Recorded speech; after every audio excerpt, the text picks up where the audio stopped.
Good morning. This is Dick and Gail Barnes on Ice Dancer 2 of 57 Nordhavn. We're at Ko'olina Marina. We had a number of boats, but all of them were smaller, faster, really good weekend boats, but not with good long-range capability. We had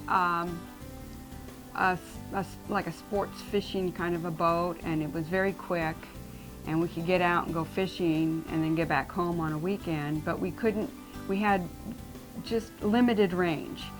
And there was this island called Kodiak that I always wanted to take the boat to, and we just couldn't make it. No way. It was just too iffy. So I said, Dick, we need a boat that can get me to Kodiak, and that's all I needed, just to get to Kodiak. Well, and I had no problem with that. It's sort of like an invitation for larceny.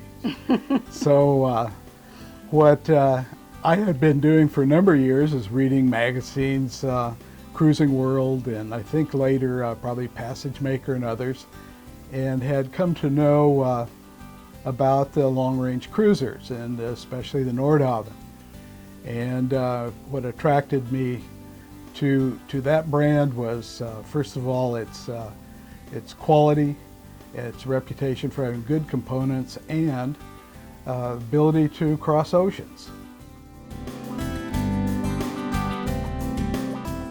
The salesman at Nordhavn pointed us to the 50, thought that was really better suited for our needs, and we liked it very, very much.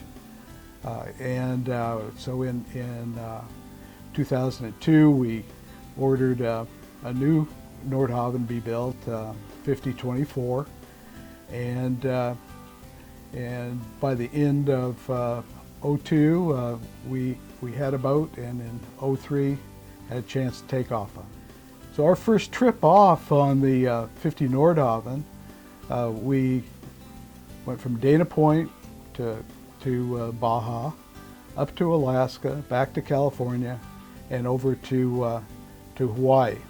And following that, we took a trip Hawaii down to the French Polynesian islands, and that was down to Marquesas, Tuamotus, the Societies, Tahiti, and Moorea, and Raiatea, and so on, Bora Bora, and then back to here.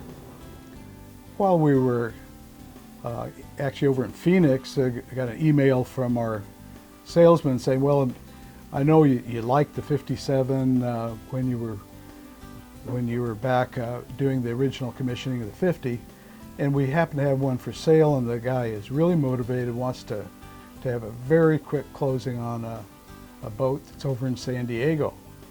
And we were headed back that way anyway, so we stopped by to look at it, and liked it very much.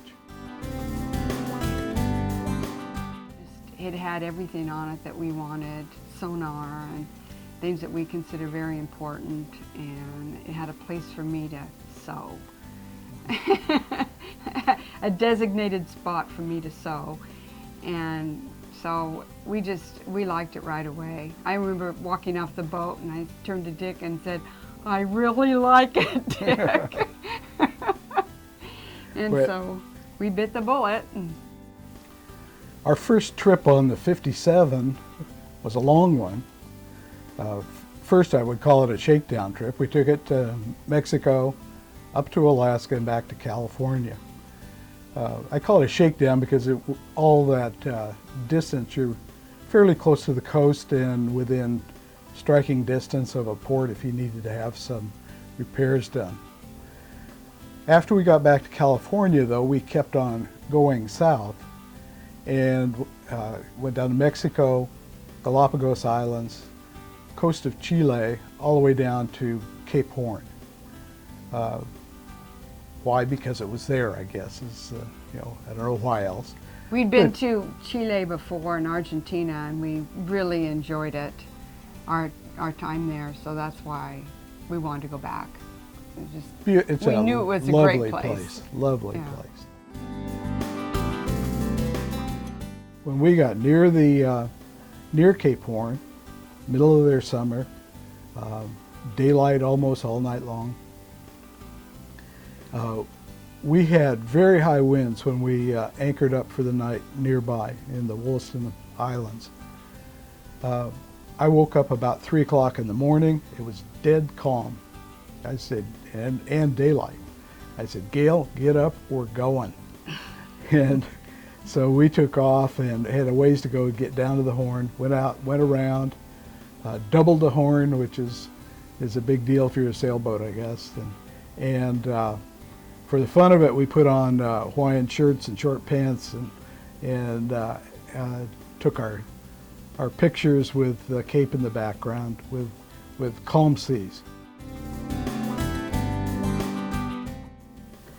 There are many, many wonderful places that we visited, and I'm going to talk about some of the truly remarkable places that I would love to go back to.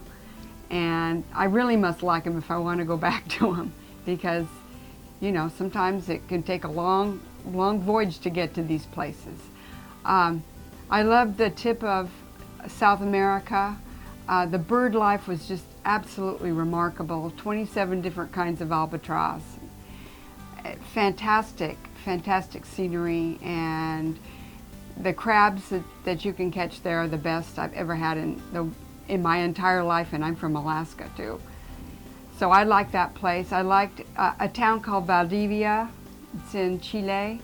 Just a remarkable, lovely little town. Stewart Island, it's off New Zealand in the south. Wonderful sea life there, and we just had a wonderful time visiting there. There really is no destination that comes to mind that I think that the Nordhavn would be an inappropriate vessel. The boat has never failed us. Obviously, we've had components give us trouble, and we've dealt with it. We've either had backup systems, and in most cases we've had backup systems or alternatives when something has failed on us. And the hull and the design has just been great. Very proud of the boat. When we first purchased our 50, all I wanted to do was make it to Kodiak, and I'm sitting there talking to Jim Leishman about this and, you know, how far it could go, and I said, well, can it go to Tasmania? I've always wanted to go to Tasmania. And he said, yeah, and I said, okay, that's where I'm going to go.